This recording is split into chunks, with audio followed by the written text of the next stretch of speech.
All right, guys, we're going to get started here. Looking forward to connecting with you guys through today's show. This is the second to last episode of the I Love CVille show for 2024. We will be doing the show on Monday, and then we will return to hosting the I Love CVille show on the 6th of January. We're going to spend some much-needed time with the family over the holidays. Take a look at the screen for today's headlines. We're up and running J-Dubs on YouTube. We're going to offer more analysis and insight into the Henrico firm that purchased the villas at Southern Ridge, a majority stake at the villas at Southern Ridge. It's important to emphasize that this is a majority stake. It's not the entire condo and apartment complex. There are some private owners, investors in this complex, including yours truly, of intimate and firsthand perspective knowledge of owning a condo that's now a rental property at the villas at Southern Ridge. 14, 18, 20 plus years of real estate ownership over there. I want to talk about which apartment complexes could be next. It's no coincidence that Cav Crossing and the villas at Southern Ridge both sold within 6 months of each other, both to out-of-market real estate firms. They are neighbors, Cavalier Crossing, and the villas at Southern Ridge. Which apartment complex, condo complex could be next? I want to talk about that on today's show. I also want to have this topic on today's show. Is the rental data is now readily available for anyone who wants to rent apartments or anyone who wants to get into the landlord business. Is the rental data that's readily available on the internet, is it democratizing the business of landlording, or is it causing price fixing to occur with landlording? We're going to unpack that topic on today's show. Fascinating topic, I think. Is readily available rental data democratizing landlording, or is readily available rental data causing the price fixing of landlording? Let's talk about that on today's program. It's a hell of a topic. This was news to me. Judah was aware of this. You saw this on Reddit, and then we did some intel. The College Inn, the beloved corner institution. I know 3 phone numbers. My wife's cell number, the phone number of the house I grew up at, and 977-2710, the College Inn phone number. The College Inn fed me while I was a student at the University of Virginia, probably more than any other F&B option in my 4 years at UVA. And the scuttlebutt, the talk, has a ghost kitchen for the College Inn operating out of the Biltmore. I think it's now called Ellie's, right? Ellie's Country Club. The Biltmore is now called Ellie's Country Club. I want to talk about that today. If you could, like and share the show. We'll talk about private equity's involvement in college athletics on today's program as well. That was a topic from yesterday that we didn't get to. CNBC ranked the top college athletic programs, and the University of Virginia was ranked 45 out of 75 with a $506 million valuation. That topic on today's program. Jude, is everything good on LinkedIn? I don't know yet. I don't think it is, because I'm not seeing any vehicles moving by there on Market Street, and many have. Is it up there? I see it up on LinkedIn. Viewers and listeners, can you hear me on LinkedIn? If you can hear me on LinkedIn, let us know. Give it a little a tap or if you can. I don't think it is, J-Dubs. All right, let's rock and roll. Let's try to get this show started and then see if you can figure out LinkedIn, if you could, please. I just saw a car moving by on it. Oh, you did? Yeah. Okay. I stand corrected. Oh, it just launched another one. All right, keep an eye on that. All right, let's rock and roll. Quiet on the set.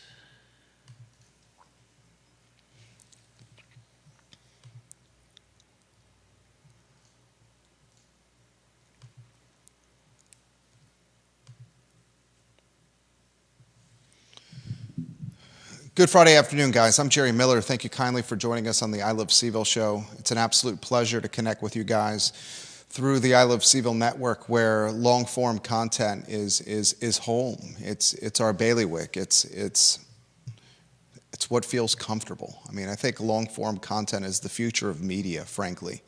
Trying to cover a story in 30 seconds, 45 seconds, or 60 seconds with sound bites and short video clips is archaic. It's in the same breath as carrier pigeons and yellow pages and landlines and appointment television.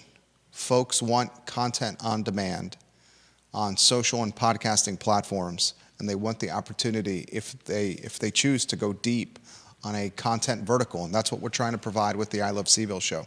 There's a lot we're going to cover on today's program. We broke the news for you that the Villas at Southern Ridge, a condo and apartment complex off of Old Lynchburg Road, off of 5th Street Extended in the urban ring of Albemarle County, has been purchased by an out-of-market real estate firm.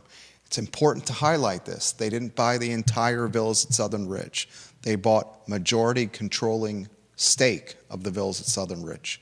I personally own one of the units at the Villas at Southern Ridge. It's a rental property. It's a 3-bedroom, 2-bathroom with no debt that rents for $2,600 a month. It has, as I highlighted on yesterday's show, from January 2014 to today, which is, frankly, what is that? Almost 11 years. 11 years next month.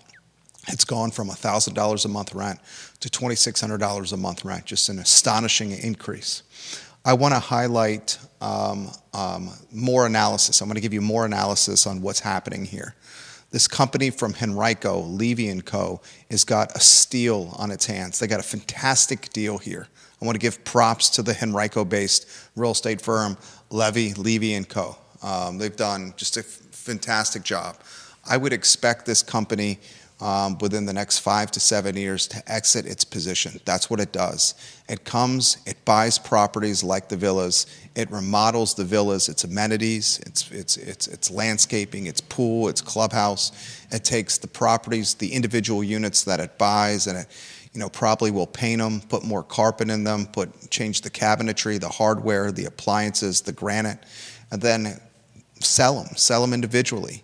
And when you're buying units in a bulk purchase like this for somewhere between $90,000 and $100,000 a unit, and then you go and try to sell the individual units somewhere between $300,000 and $350,000, there's a lot of meat on the bone. It looks like it's frozen on LinkedIn.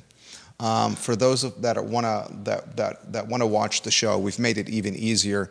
We encourage you to subscribe to our YouTube channel. Just search the I Love CVille network on YouTube. Search the I Love CVille network on YouTube. Subscribe to our channel. It's the most consistent video platform of all of them. It's not even close. It's probably because they specialize in video, where the other platforms we're streaming upon is more social media. I want to ask this question to the viewers and listeners, okay? And it's a good one. Rental data now is so readily available. Rental data you can find on Zillow, you can find on apartments.com. There's just so many platforms that have rental data available. And because it's so available, anyone can get to know what's going on in any individual or any given rental market across the country, America. It's easy peasy Sunday breezy to get that data. I'm going to ask you this question. The rental data that's available on the internet, is that democratizing the business of landlording? Does it give the small mom and pop landlords the same even playing field that, say, a major REIT has, like a Blackstone that has real estate positions all over the country? Has it evened the playing field? Or has the readily available nature of rental data created a price-fixing marketplace where folks know what everything rents for and can adjust their rent so it's duplicatable or scalable or in the same conversation as what other landlords are doing? Is it basically creating a price-fixing situation. I want to unpack that topic on today's show. I also want to unpack on today's show which complex could be the next one that is targeted. You have Cavalier Crossing that was purchased by an Alexandria-based REIT, Real Estate Investment Trust. Now you have a Henrico-based real estate firm purchasing the villas at Southern Ridge, which is right next to Cavalier Crossing. Which apartment complex, condo complex, which one could be next? And much easier to purchase apartment complexes than condo complexes. Which one is next? Out of market money within 6 months. Within the last 6 months, out of market money has spent north of $30 million buying multifamily housing. Which multifamily housing complex is next to be purchased? Is it easier? Here's a follow-up question for you. This is a hell of a follow-up question for you. Is it easier for a real estate investment trust, a REIT, someone that specializes in buying multifamily housing? Is it easier? Is it more advantageous? Does it make more financial sense for them to purchase existing multifamily housing or build it from scratch themselves? That's a hell of a topic we should talk about on today's show. A lot we're going to unpack in the economics of real estate as it applies to quality of life, as it applies to housing affordability, as it applies to climbing the socioeconomic ladder. Folks, this is not just about being a landlord, and this is not just about playing Monopoly. This is about the look and feel of the Charlottesville and Albemarle County community and how it's rapidly changing from a wealth standpoint, from a race standpoint, from an education standpoint, and from a transient standpoint. Hell of a topic today on the show. On today's program, we'll also talk a ghost kitchen, College Inn. I mean, I saw this on Reddit. Then we did some investigation after seeing it on Reddit.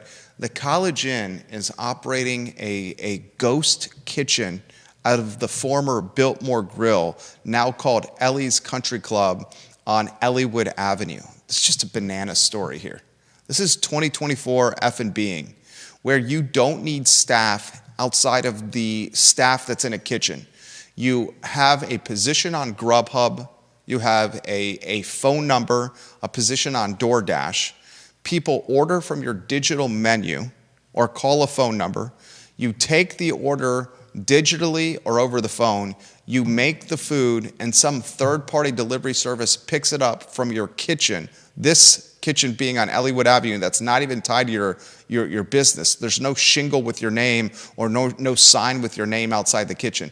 And then the food is delivered to you, and you get a cut of the money. This is a crazy story that I want to unpack on today's show. And I also want to talk on today's show, ladies and gentlemen, about the valuation of the University of Virginia, a $506 million valuation in a recent CNBC ranking of college athletic departments, their values, their revenues. A lot we're going to cover. I got a lot of apartments that are coming in, a lot of comments that are coming in from the anonymous variety on this show, not just from Deep Throat, but someone else that's a mover and shaker in this space that I want to get to. First, Judah, let's thank Charlottesville Sanitary Supply for being a part of the program. Charlottesville Sanitary Supply, 60 consecutive years of business. John Vermillion, Andrew Vermillion, they are trusted business owners. And Charlottesville Sanitary Supply is the place that you want to see survive another 60 years. Please, Charlottesville Sanitary Supply on East High Street is where you want to do your shopping for your sanitary supply needs. The first topic on the program, if we're having difficulties connecting on LinkedIn, I understand. Your opinion's valuable to the show, J-Dub. So at this point... I've got it up via RTMP, so... Oh, you do? See if I would love to just have you participate in the show. I appreciate your hard work. I sincerely mean that. If you go to the studio camera and then a two-shot, because you had some questions. I got an Instagram direct message from someone that works in commercial real estate, is a landlord, and is based out of Manhattan. He listens to the show, loves the show, and occasionally sends me Instagram messages on the topics that we're talking about. He is, let's see. He calls himself a small potatoes investor in Albemarle County and Hampton Roads. But he sends me commentary from time to time about the topic matter that we cover on today's show. His commentary today really got me thinking about rental data and its readily available nature, and if it's democratizing landlording or if it's causing the price fixing of landlording. I want to unpack that on today's show. First, let me set the stage of what's happening here for you, the viewers and listeners. Yesterday, we broke the news for you. I would expect the legacy media to catch up on this story and eventually report it, just like they reported on Cavalier Crossing's sale. The Villas at Southern Ridge is workforce housing. I've owned a position in the Villas at Southern Ridge for nearly 20 years. There's a Henrico-based company called Levy & Co. that's been sourcing or scouring for deal flow for a period of time, and they pounced on this opportunity. They purchased a majority stake, not all the 240 units, but a controlling majority stake. I think that number's in the 130 to 140 range. I'm trying to confirm that exact number. Frankly, I should know the number as someone who has knowledge of the association as an owner. Here's what's going to happen. They buy it for $11 million. They're going to pump an additional $1 million into it. That $1 million they pump into it is going to be improvement to amenities such as the pool, the clubhouse, the landscaping, and taking the units that they purchased and improving their look. These units, the biggest one is like 1,280 square feet, 1,280 square feet. So turning these units around, it's not very costly. I've turned my unit around, which is the biggest one available. It's the 3-bedroom, 2-bath with a den. They also have a 3-bedroom, 2-bath, no den, and then they have a 2-bedroom, 2-bath, no den. And I've turned my unit around. Now, granted, I have a construction crew that does all our property for like $2,500 or $3,000. You're talking paint, you're talking carpet, some improved hardware, fixing the screen door, the proverbial lipstick on the pig. Then you re-rent the unit and you generally are raising the rent about 10%. That 10% increase, you hope you get 18, 24, 36 months with the tenant that you bring in, and then it more than covers the money that you put into flipping it. The true value is the increase in rents. Whether people want to admit this or not, if you have a few units for rent or if you have a hell of a lot of units for rent, you got to continue increasing the rents because they're expensive to maintain. So this company from Henrico is going to improve the landscaping, improve the pools, the tennis courts, the clubhouse, the weight room. They're going to probably paint the outside of some of these units. They're going to paint the inside of the units that they bought, new granite, new carpet, new hardware, and then they're going to slow roll the sale of the units they purchased in various phases. The first phase is going to be probably with a 3 handle, I would think in the 300,000 range for most of the units. And then each phase that comes out after is going to have some kind of increase in what they're offering, price point wise. And while they slow roll the sale of these units, roughly 130 of them, they're going to have other units that they're going to rent. And those units that they're going to rent, they're not going to renew leases. They may offer to renew the lease, but the lease that they're going to offer to renew is going to have a substantially higher price rate. Frankly speaking, they're not going to renew a lot of the leases because they're going to have to take some time to rehab the units before they're able to get a tenant back in. So this is how the deal's going to work out. They're going to basically buy 130 some units for somewhere in the neighborhood of $90,000 to $100,000 a piece. Then they're going to take those units and they're going to rehab them and bring them to rents that are perhaps 50% higher than they are now. So they turn the rent rolls into a profit center. Then once they're leased, they're going to start slow rolling the sale of the apartments that are already condoed. It's already condoed, the condo documents are in place, it's already official, already completely above board. You're not having to go through the process of converting apartments to condos. It's already been done by Bart Fry, a developer who just sold his position in the villas for $11 million. He's in the Virginia Beach, Norfolk area, Fry Properties, a very reputable guy. He's the guy that purchased the villas in the mid-2000s before the real estate crisis. When he purchased the villas in the mid-2000s before the real estate crisis, he basically took an apartment complex that was seen by the community as being unsafe, sketchy, crime-ridden, slummy, and he converted them into condos, and his plan was to sell all the 240 units as individual condos. The real estate crisis hit 2008, 2009. He couldn't sell the condos. Banks weren't lending on this type of housing type. I bought right before the crisis, literally the worst time you could possibly buy. Literally the worst time you can buy. And Mr. Fry and his team realized, Jesus, we got to make these rentals right now. So they go from condos to rentals, and he's had a sales office turn into a rental office, and a good portion of them sold to people like me, but not a majority of them. Not a majority of them. So now he's like, all right, I want to get out of this rental situation. He found a buyer for $11 million. This company out of Henrico buys in bulk. When you buy in bulk, you get a deal. You're basically getting these units somewhere, I think, I did some back of the napkin arithmetic, somewhere between 90 and 100,000 a unit. Pretty straightforward model. This company out of Henrico has got other profit centers. Their profit centers are going to be, they're going to make some money on the condo dues from folks like us. They're going to make some money on the maintenance team that they put over there. When a maintenance call is placed, the maintenance technician is going to be working for X hourly rate, maybe $20 or $25 an hour. And then the maintenance call, when the bill is sent to the tenants, it's going to be probably like $75 bill. There'll be some elasticity in the hourly rate. He'll make some money on the property management crew that he puts over there. So he's got a number of various profit centers. The Levy & Co.'s primary profit centers, however, are going to be raising the rents 50% and then eventually selling the units for 3x of what they bought them for. Unbelievable opportunity and upside here. Unbelievable opportunity and upside. This should have you, the viewer and listener, asking these questions. These are the questions that you should be asking. What is the next complex that's going to come under the microscope? What's the next one that's going to be sold? Eagles Landing intrigues the hell out of me.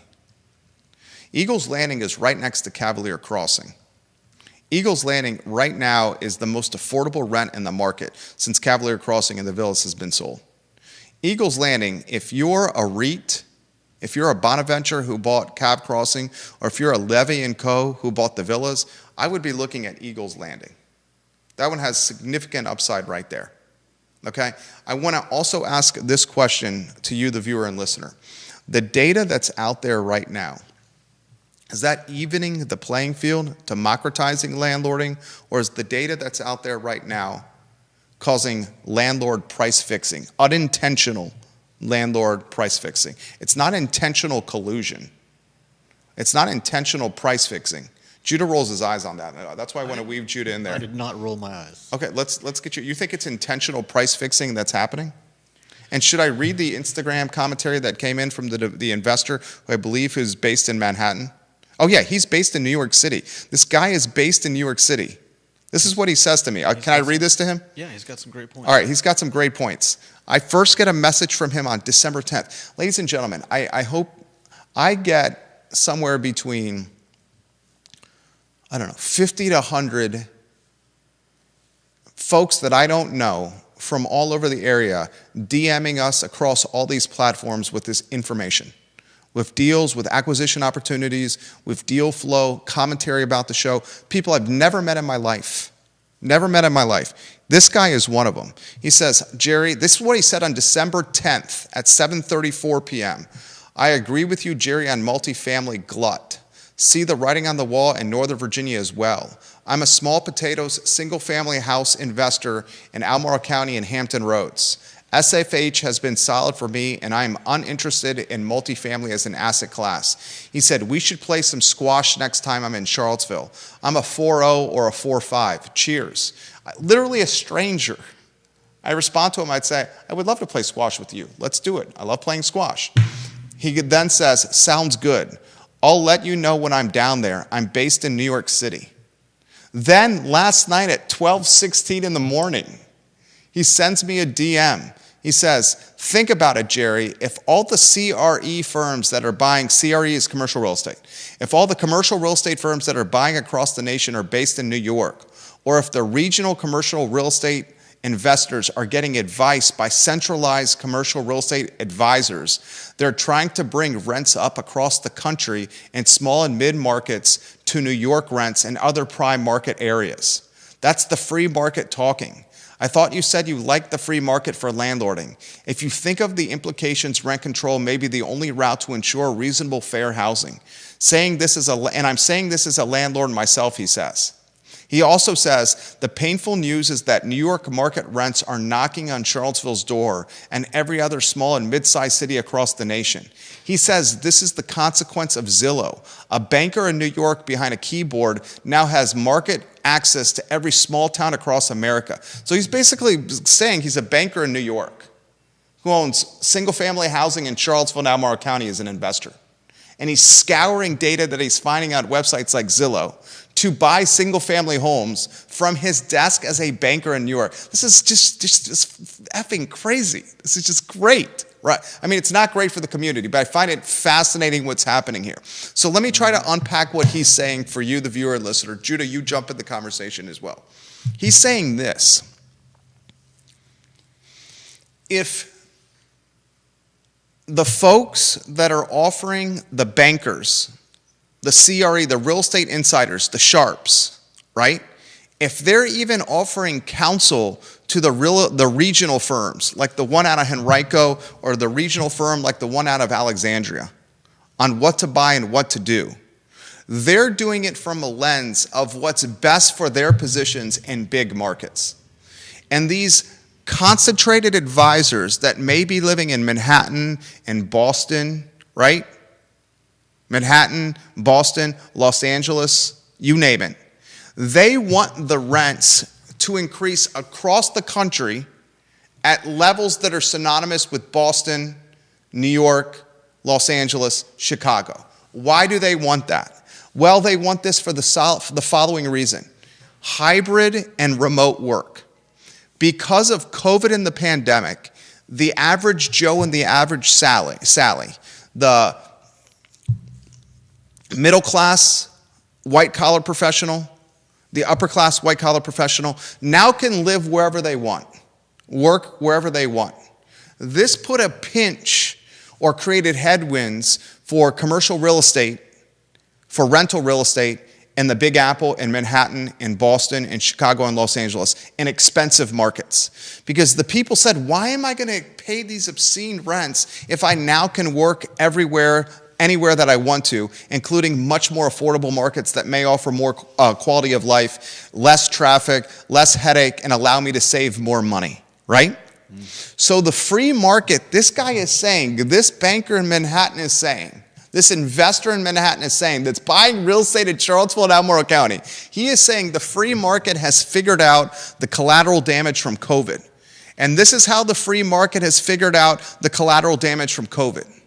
The advisors that are in New York, Manhattan, Boston, Chicago, Los Angeles, the expensive markets, are advising the regional players on what to do and where to rent.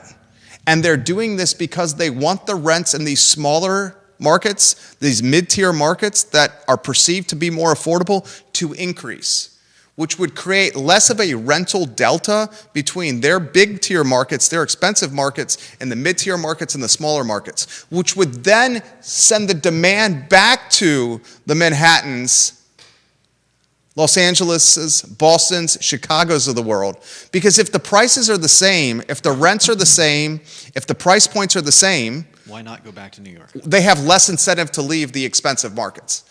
Effing unbelievable thing to unpack. I'm not saying this is unbelievable in a good way, but I'm just saying you got a banker in front of a keyboard that's saying he's scouring data that's readily available on the internet to buy single-family houses in Charlottesville and Albemarle County that he's renting just using the data that's at his fingertips. And he's saying what's happening. The primary people that are offering advice even to the regional firms, the Henrico and Alexandria-based firms, for example, Bonaventure and Levy & Co., they're basically colluding intentionally or unintentionally to raise rents and price points in small cap and mid cap markets to help further demand into the top tier expensive markets.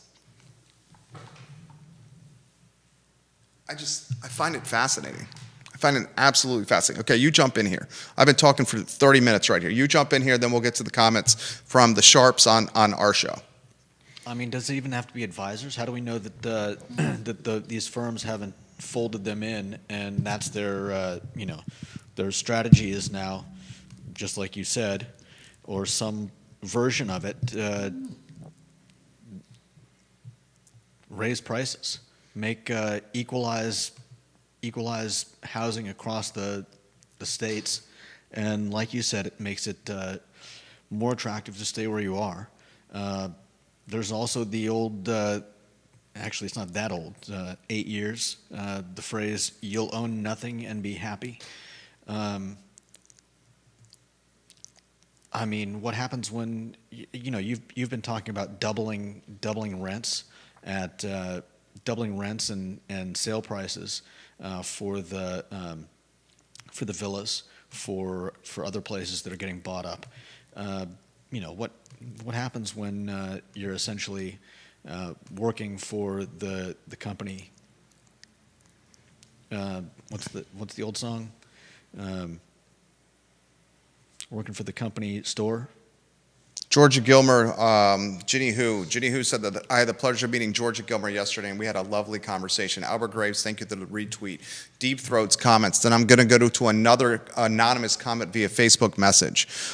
Deep Throat says the Department of Justice would call RealPage price fixing. That's basically a software. How would I describe RealPage? RealPage is an American property management software company owned by the private equity firm Thoma Bravo and known for its algorithm of rent setting. This type of software exists in other verticals. Other hotels utilize this type of software to set hotel room rates. Yeah. Okay, so it's now readily available for mom and pop landlords to big pop to the biggest landlords in the world. Yeah, okay, everybody gets the software, and then you don't have to worry about it, and the software just raises prices to get the most you can get. Deep Throat says, personally, I think the bigger issue is these services teaching landlords the lesson airlines learned decades ago. You don't aim for 100% occupancy. You will do better having rent and leaving higher rent and having 5% of that housing stock vacant. That's an opposite theory that I use with my holdings, but that's a conversation for another day. Make sure you're rotating those lower thirds on screen if you could, please, sir. He says, in some ways that is good, makes the market more fluid, always some apartments available, but makes rents higher.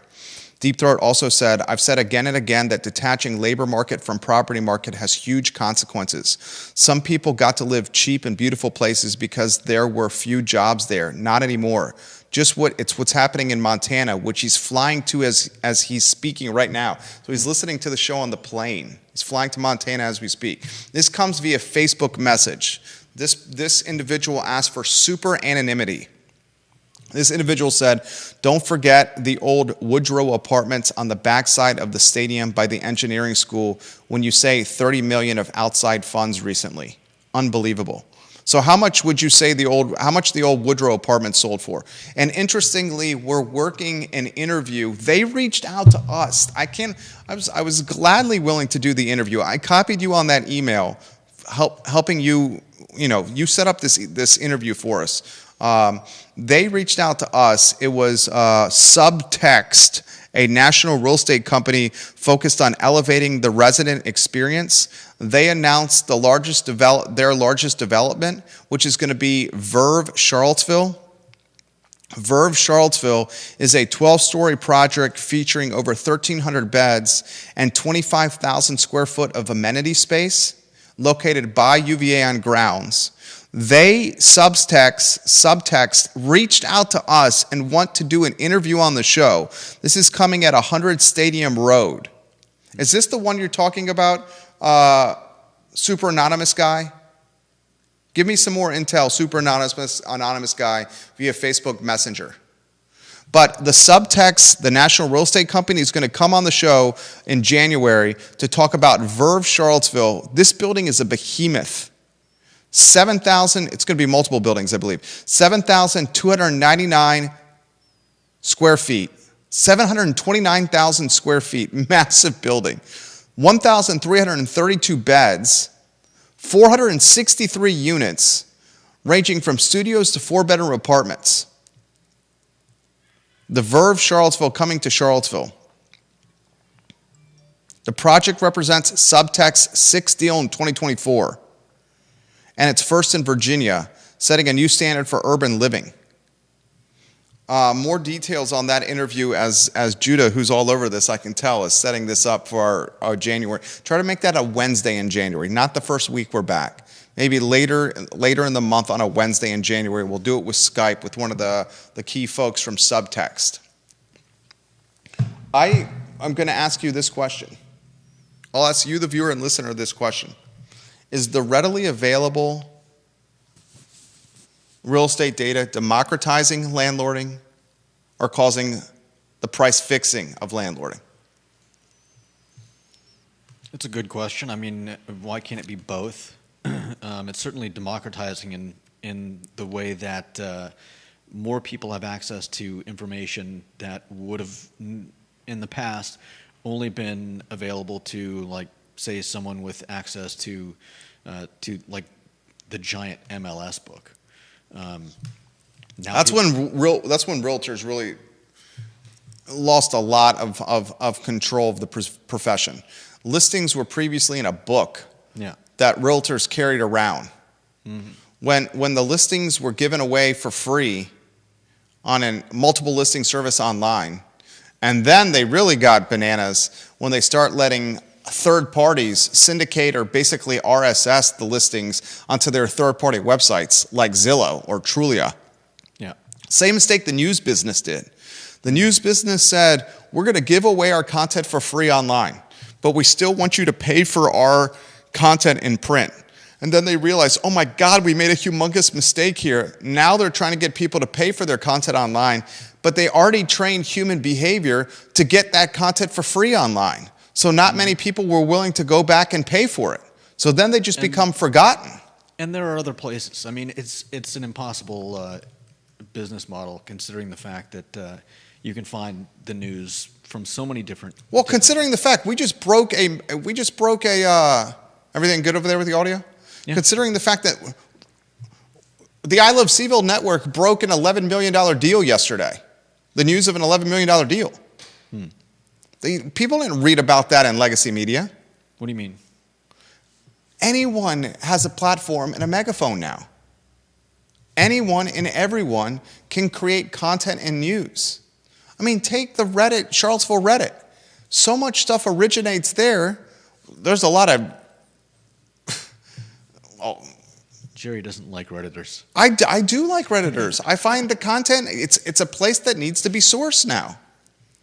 You got legacy media reporters that have no ties to the community, and how could they? They're just hiring 22 and 23-year-olds, paying them no money, and saying, go work and find us stories, that are literally posting on Reddit, I'm a reporter for so-and-so media outlet, and I want to interview somebody on this story, as opposed to working sources or a Rolodex that they have.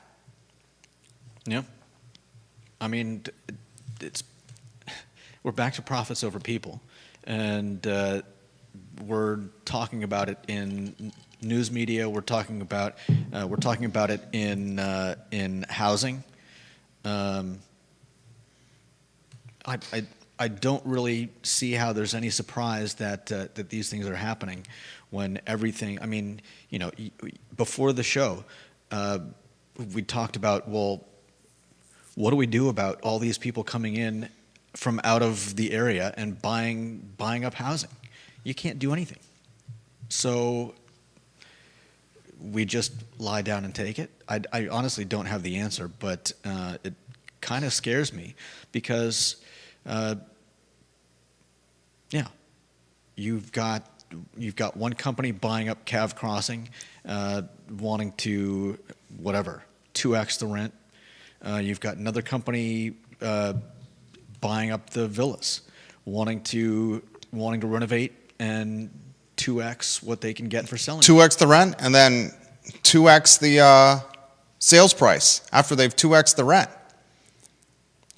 And you say that there's a glut in the market of multifamily housing, but when you double the price, do we still have a glut? Or are we just going to have a different version of it where the people that need housing still need housing, but they just can't afford it here? Kevin Yancey says this: the multifamily housing that's being built is student housing because no one living or working in CVille will be able to afford it.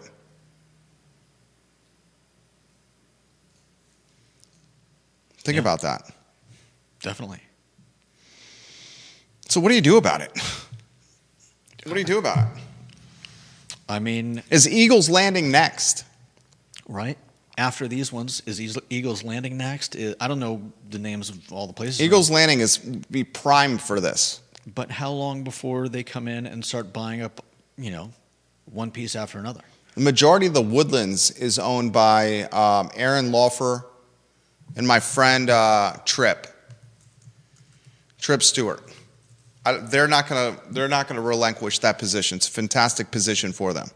Those are condos to control the association, especially when they don't have to do anything, that is right next to the villas in Cav Crossing. Someone else is going to be raising the prices in the area, and there's this is a different version of rising tide raises all ships, right? If somebody comes in and starts manipulating the market so all the prices go up, well, as you've said before, it's not my choice. I'm just going along with the market. So everybody starts going along with the market, and does Charlottesville become a place for rich playboys? Because I certainly can't afford the prices now. I'm lucky. I'm blessed to have, You purchased at exactly the right time. Yeah. Exactly the right time. Incredibly lucky. And it's just a small townhouse. But you are riding your home. You're riding the appreciation with your house now. What would I do with it though? I mean, I certainly can't sell it and move it into something else. The alternative is. Would you rather the alternative? And it goes down in value? Oh, I didn't say that. I'm just saying it doesn't. It's on paper. Okay. There's a lot of stuff you can do with it. You could use the equity. You can pull the equity out. You could rent it and then buy something else. The same stuff I did. Mm-hmm. You just are more risk adverse. There's a lot of stuff to say. What would I do with it is not a. I know, but I'm in the same boat that a lot of people are in, looking around, saying, "Hey, my house is worth a lot more than it was 4 or 5 years ago. But if I sell it, where do I move?" You don't have to sell it. I know, Jerry. I get you it. never, ever, ever sell that position. I know. Okay. Never sell it. All right. You just rent it. You cash flow. That's what you do. All right. Well, would you not want to do that? I'm sincerely. I don't know why we're getting into you brought it what up. ifs. You brought it up. You live there 7 years. You build equity on it. You rent it for $4,000 to $5,000 a month. You're got a massive delta in what your overhead is because it's fixed. Creates massive revenue every month for you, and you do it again. Mm-hmm. But never sell it. Right. Fascinating stuff. Not fascinating in a good or bad way. Just fascinating stuff. Right? I'd say some of it's in a bad way. I mean, the alternative, though, is we don't have dynamics like this, and we're in a very, depressed or demoralized economy.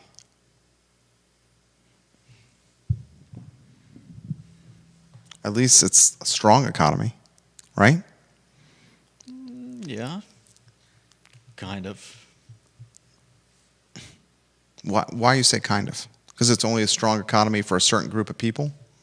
That's why you're saying it? I didn't necessarily mean it that way, but I mean, while the economy may be strong, that doesn't rule out the numerous issues. We've just got forward guidance on less rate cuts next year because obviously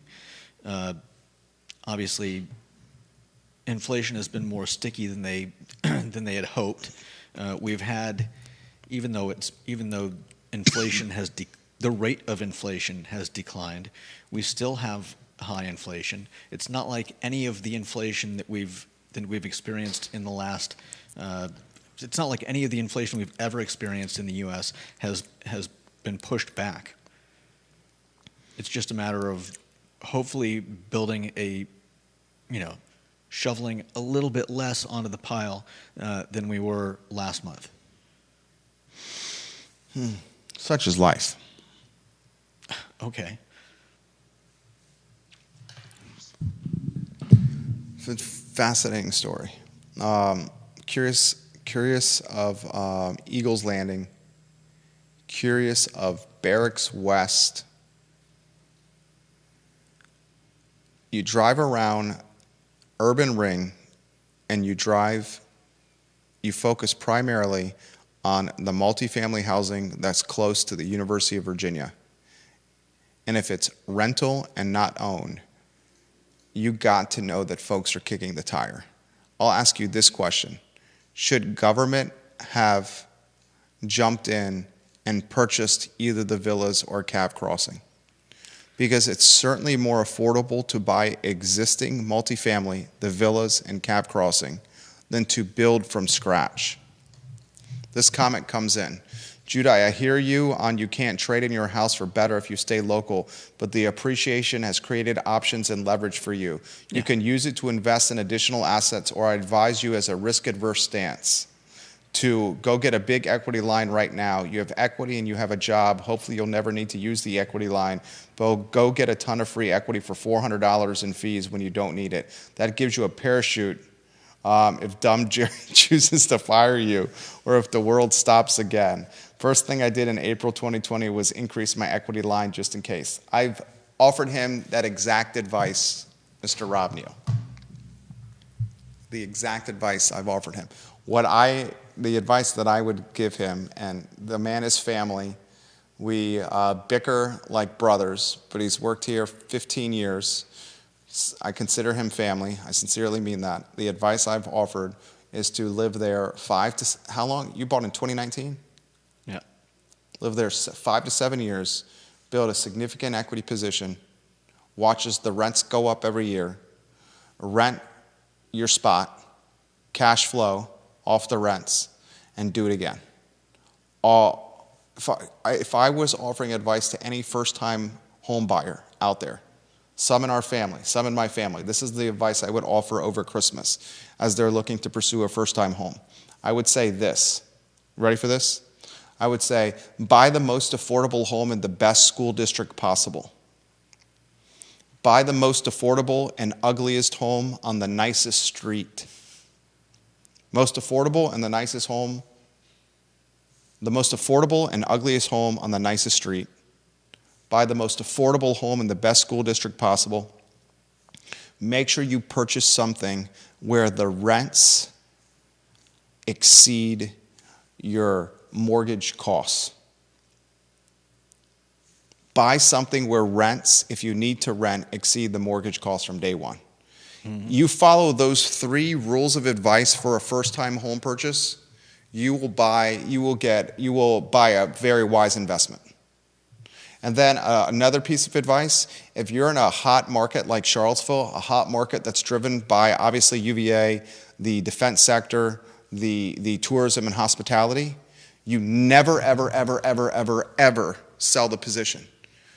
Advice that was given to me by my mentor, Bill Nichman. You know Bill, he's in here all the time. Literally getting a phone call right here from a commercial developer on my phone. You see it, right? Literally. Yeah. Bill offered the advice, everyone always underestimates the opportunity cost of buying something.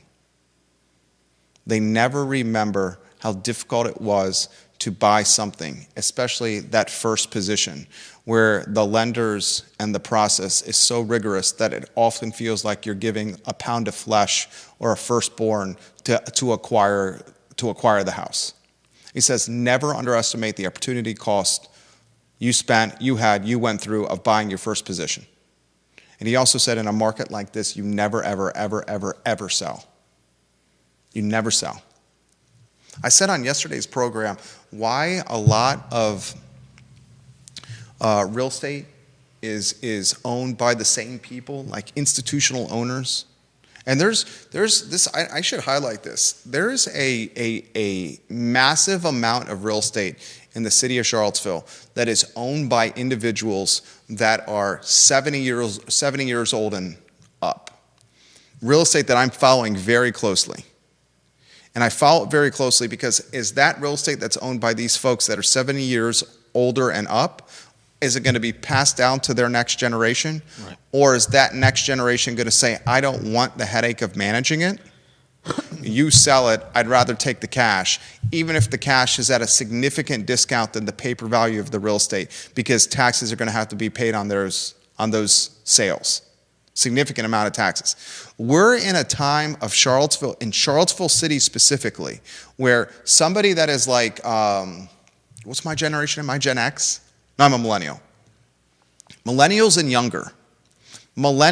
younger have massive opportunity to acquire real estate in Charlottesville City that is in the hands of 12 to 24, and I could rattle them off the names for you, 70-plus-year-olds. Ludwig Kutner, obvious example. Alan Kajin, a good example. Bill Nitchman, good example. Right? Mm-hmm. This is just off. Joan Fenton's a good example. Just off the top of my head. Joe Geek's good example. Just off the top of my head right now. What is going to happen with that passing of the torch and that transition? And how will millennials and younger seize the day? Carpe diem. How will they seize the day? I follow stuff like that extremely closely.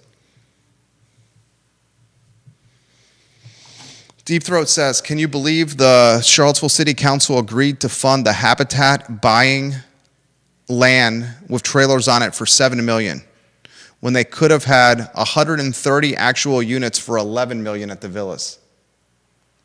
Now, granted, the city council funding the Carlton Mobile Home Park is the city, and the villas at Southern Ridge is Albemarle County. But he's making a point. The point is this. What's the cost of construction? I was talking about this with Deep Throat and DM capacity yesterday. The cost to build something, hard cost and soft costs. Back of the napkin, probably $300 a square foot if you want to build multifamily. $300 a square, right? Right around there. Okay.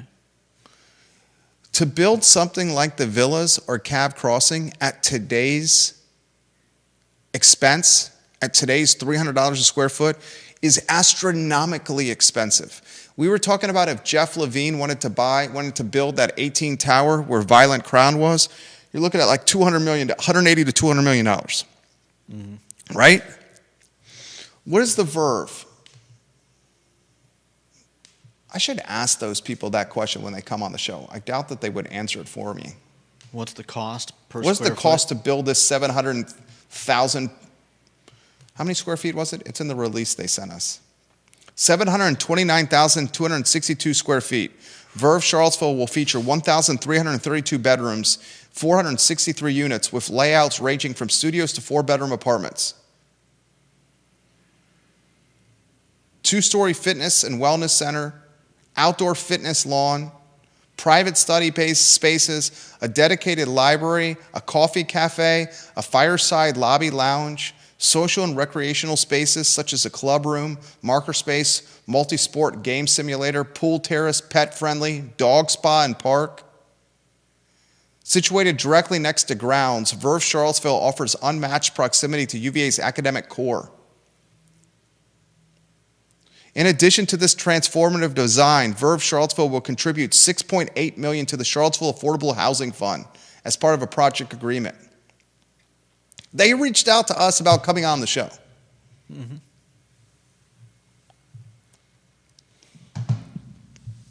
Building something like that, I would love to know how much it costs to build a 729,262 square foot project. I would literally, at 100 Stadium Road. I would love to know the cost of that. That's a question for you, Deep Throat. That's a question for the super anonymous person that's sending me DMs on Facebook, who I won't utilize their name. How much do you think that costs them to build? That is out of my purview. That is out of my pay grade, right there. I do not know that number. I do know this, that if I had known that the villas at Southern Ridge, that Bart Fry out of Norfolk wanted to sell 130-some units at the villas at Southern Ridge for $11 million, I could have done a cattle call and raised the money and let an investor team to buy that. I do know that, and I would have jumped on it in a heartbeat. $90,000 to $100,000 a unit? Insane. The values of the units, even during the time of great unpleasantness, the real estate recession, never even dropped to that level. Yeah. I saw the unit, I paid like $1.85 for mine when I was in my mid-20s, like 24, 25. Mm-hmm. When did I buy it? I'd say I bought it at, like 24, 25. The only thing I could afford, I barely could afford it. I had to rent rooms out to help cover the mortgage when I was 24, 25. Right? Only thing I could afford. Paid like, I think $185 for it. I saw them during the Great Recession, the real estate bubble, drop to like $120. Never $90,000 to $100,000. Yeah. That's the power of buying in bulk. Mm-hmm. Effing insane. What a deal. It's deals like this, just like I find, I get invigorated by it. It sounds cheesy, but I find it invigorating. I like seeing how they structure this. Should Albemarle County, the city of Charlottesville, just be like, instead of building the crossings, that's the housing for the homeless next to the Wendy's and McDonald's over here? Yeah. Should they be building something from scratch, or should they just be buying existing? Should they tell Habitat and PHA, what are you people doing developing at $250 to $300 a square? Just go buy something instead? No, seriously. I know. It's not a bad thought. Why are they building something from scratch when this stuff is available at a much lower price per square foot? Mm-hmm. Like, do you have that? Does anyone have that answer? Do you have that answer? I certainly don't have that answer. Are they sophisticated and nuanced enough to know that? Well, like I said, I think they're largely reactionary. We saw it with the Ravenna deal, and we saw it with the Carlton trailer park deal. They're reacting to things, but I don't see them looking forward and thinking, "Hey, we could." Did they even know that the Cav Crossing was going up for sale? Probably not. Here, I'll try the question from a different way. God, we're clearly not going to get to the UVA valuation story today. I do want to get to the College Inn ghost kitchen concept because I find that fascinating. I'll try it a different way. Did the owners of Cav Crossing and Fry Properties with the villas, did they go to Albemarle County and say, are you interested in buying this? That's a good question. Somehow I doubt it. Cav Crossing, a lot of people knew it was for sale. A lot of people knew it was available for purchase. I'm disappointed in myself as someone who makes his living with being on the pulse. Like, that's how we make our living, is being on the pulse of deal flow, right? I'm disappointed in myself that I did not know about the Villa's opportunity. I'm disappointed, especially having a position there. Even makes me even more disappointed in myself. Mm-hmm. That kept me up last night.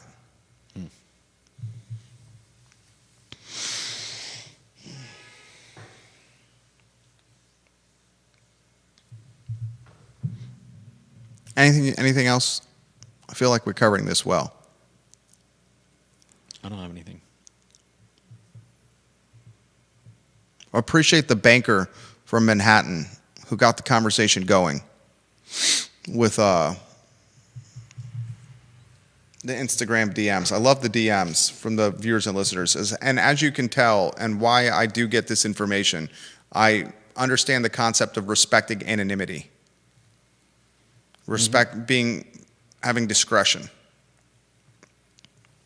All right, next topic I want to get to, if you put that lower third on screen. Do you not find this fascinating as well?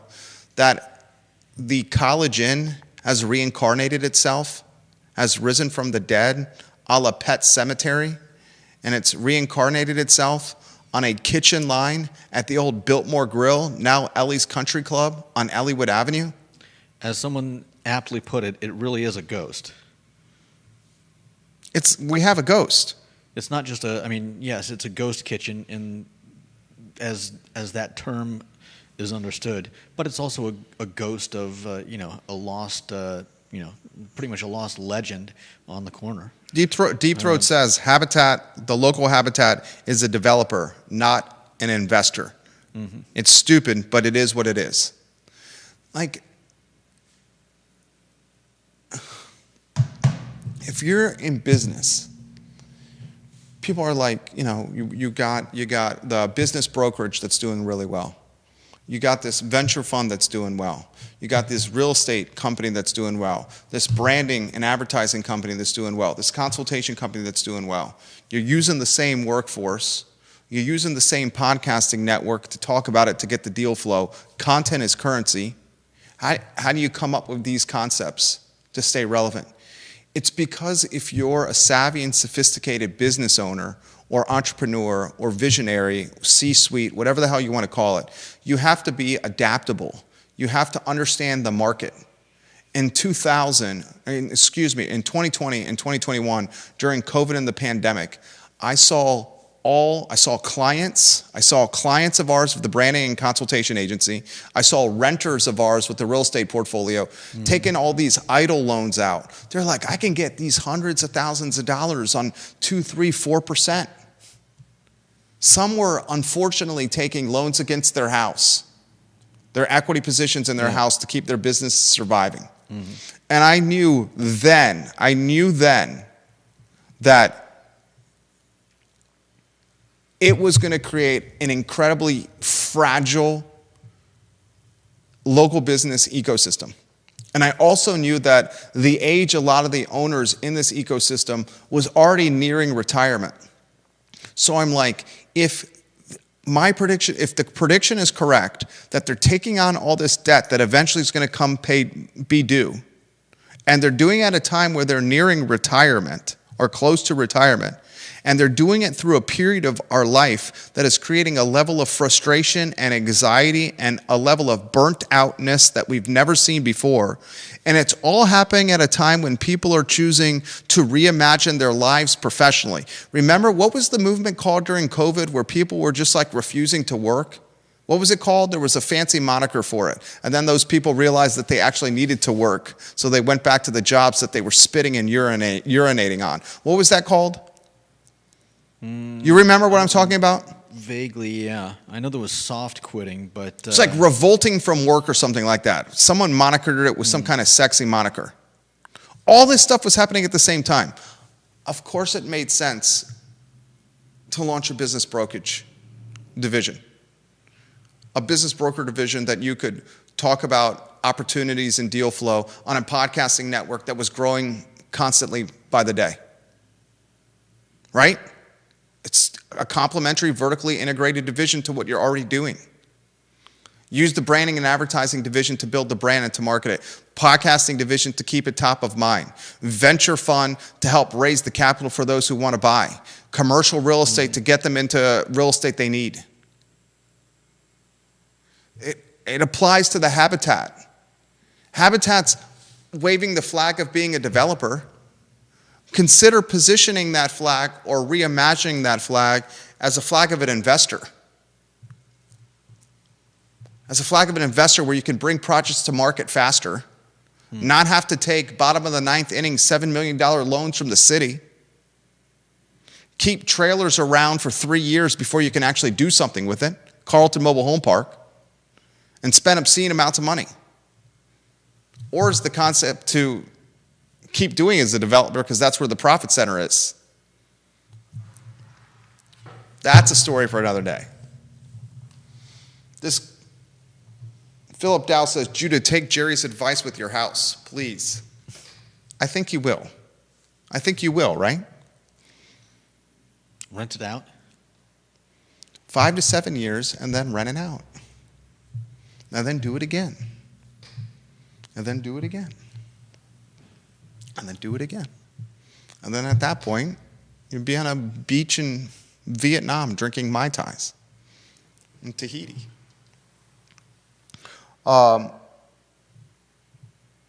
You go on Grubhub and you see College Inn is an option on Grubhub.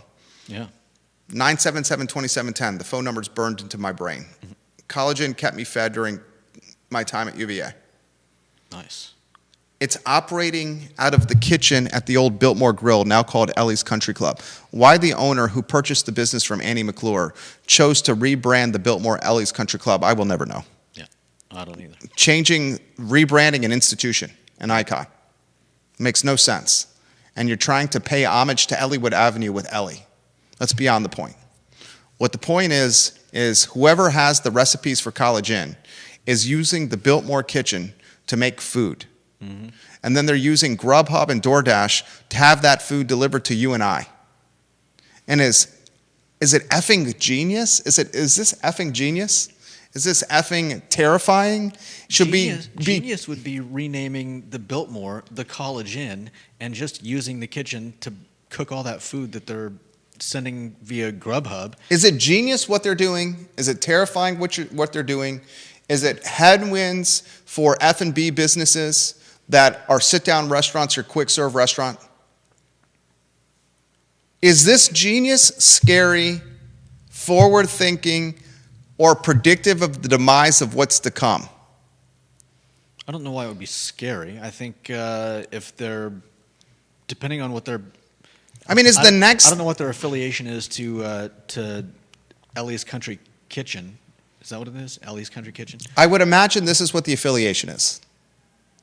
The folks that have the College Inn recipes are paying the owner of Ellie's Country Club, the old Biltmore, to rent their kitchen and giving them money each month. Yeah, obviously. I don't know what their relationship is, but depending on how much they're paying, it could be genius. There are enough people, I think, who still remember College Inn and crave the, steak and cheese, the chicken parm sub, the cheesecake, the fries, the onion rings, the salads. I crave it. I'm going to order it. Mm-hmm. Is this the future? Is this the future, the ghost kitchen concept? Limited rent, next to no staff, digital platforms for home delivery? And how far can this go? Are we going to head into a world where when you call Xfinity or you get on the customer service line, you get sent to a phone bank in India or Vietnam? Are we going to head to a world where institutional F&B brands are going to have their food created by any Tom, Dick, and Harry at any Tom, Dick, and Harry venue?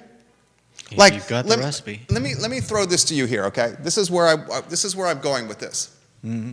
What would keep an institutional food brand, right?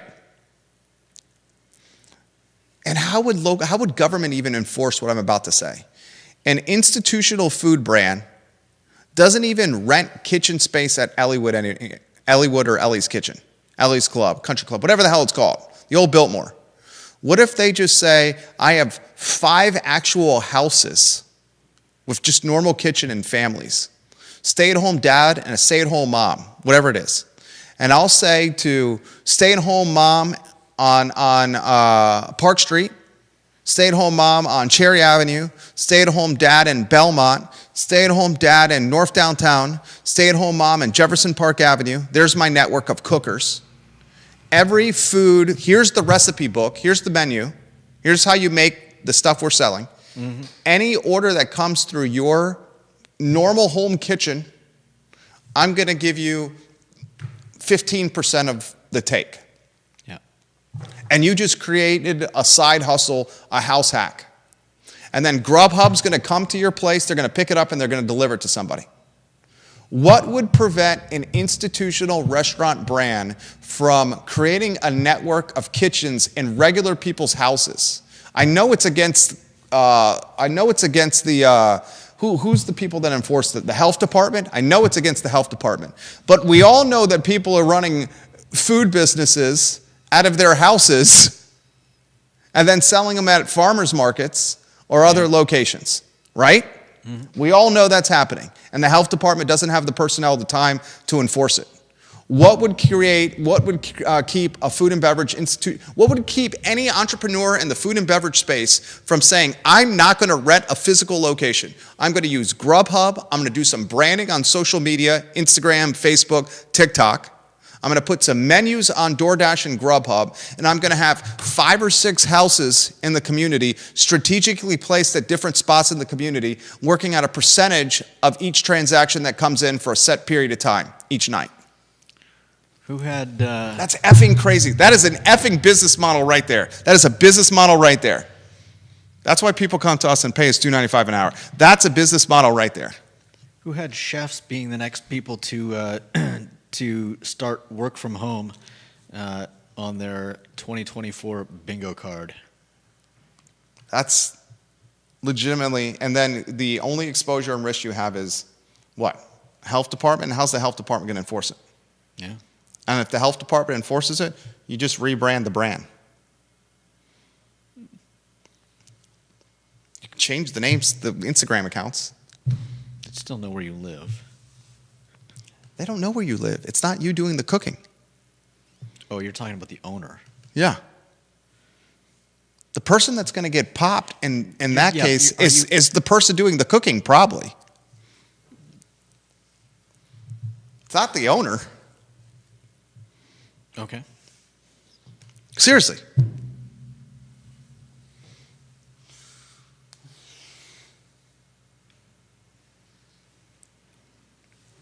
College Inn, ghost kitchen out of the former Biltmore. Mm-hmm. Selling on Grubhub, recreating the chicken parms, the steak and cheese. Unbelievable. It's a crazy time we live in 2024. We just gave you 72 minutes straight of content without stopping. Judah Wickower was absolutely on point all week long. We have one more episode of the I Love CVille show in 2024, and that is on Monday at 12:30 p.m. Then we are taking off and spending the holidays with our families and returning back to the network and back to the office on Monday, January 6th. It's going to be a nice respite, nearly 2 weeks. Mm-hmm. We will miss connecting with you, the viewer and listener, but we look forward to spending the holidays with our families. Thank you kindly for joining us today. We hope you enjoyed this program, and we encourage you, please, to spread the gospel of the show. That could be you leaving a comment wherever you're watching. Great show today. Thank you for the show. Subscribing to our YouTube channel. Just search on YouTube, the I Love CVille Network, and click subscribe, or just let somebody know about what we're doing. I'm grateful for you, the viewer and listener. I sincerely mean that. Got some serious drama happening outside in the studio right here. All right, guys. So long, everybody.